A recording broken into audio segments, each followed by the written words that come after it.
আলোচনা করছিলাম শেখ হাসিনার দেশে ফেরার যে ঘোষণা তিনি ভারতীয় সংবাদ মাধ্যমে দিয়েছেন, যেটি নিয়ে যে তর্ক বিতর্ক সৃষ্টি হয়েছে।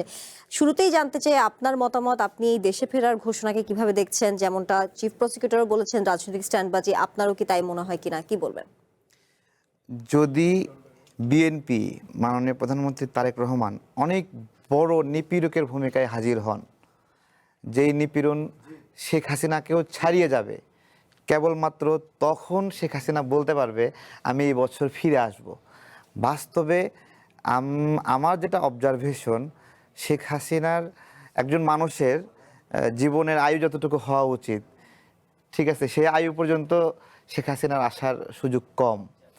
আমার মনে হচ্ছে এটা যে আওয়ামী লীগ চূড়ান্তভাবে যদি বিজয় অর্জন করে তারপরে তিনি আসতে পারেন চূড়ান্তভাবে।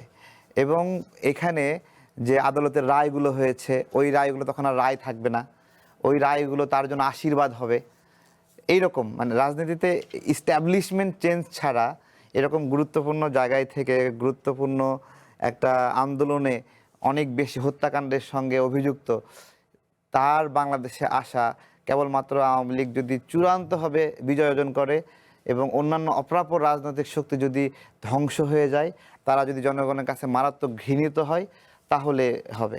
কিন্তু সেটা আবার ওই যে তুরাগ নদীতে গণহত্যা হয়েছে এরকম গল্প দিয়ে না, এত সহজ না, ঠিক আছে? তো এটাই আর কি। জি, দেলাওয়ার হোসেন, বাংলাদেশ জামায়াতে ইসলামীর সহকারী secretary doctor AHM Hamidur Rahman Azad বলেছেন আওয়ামী লীগের রাজনীতি ফেরার স্বপ্ন বাংলাদেশের জনগণ সফল হতে দেবে না। আওয়ামী লীগ যদি বিচারিক যে প্রক্রিয়া সেটির মধ্য দিয়ে রাজনীতিতে ফিরতে চায়, সেক্ষেত্রে কি বলবেন?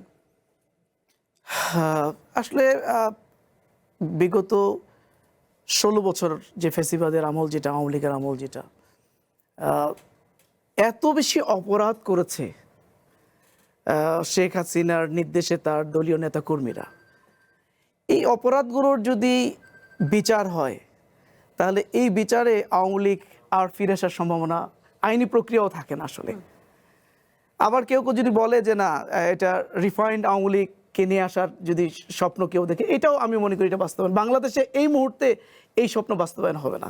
ওই আমরা বাংলাদেশে একটা কথা আছে গ্রামে, যে কয়লা ধুইলে ময়লা যায় না।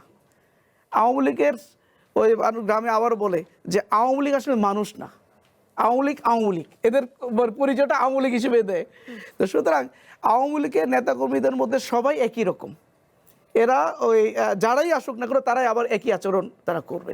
কারণ আপনারা দেখেছেন যে 75 পরবর্তী সময় আওয়ামী লীগ যখন ফিরে এসেছিল, 75-এর আগে আওয়ামী লীগের যে রূপটা ছিল, 75 পরবর্তী সময় আওয়ামী লীগ যখন আবার ফিরে আসলো অনেকদিন পরে, একই রূপ, লোকগুলো চেঞ্জ হয়েছে কিন্তু তাদের কার্যকলাপের কোনো চেঞ্জ কিন্তু হয়নি। সুতরাং মানে আওয়ামী লীগ রিফাইন্ড চিন্তা করুক আর হলো যে কোনো প্রক্রিয়া চিন্তা করুক, এটা বাংলাদেশের মানুষ কখনোই তাদের অ্যাকসেপ্ট করবে না।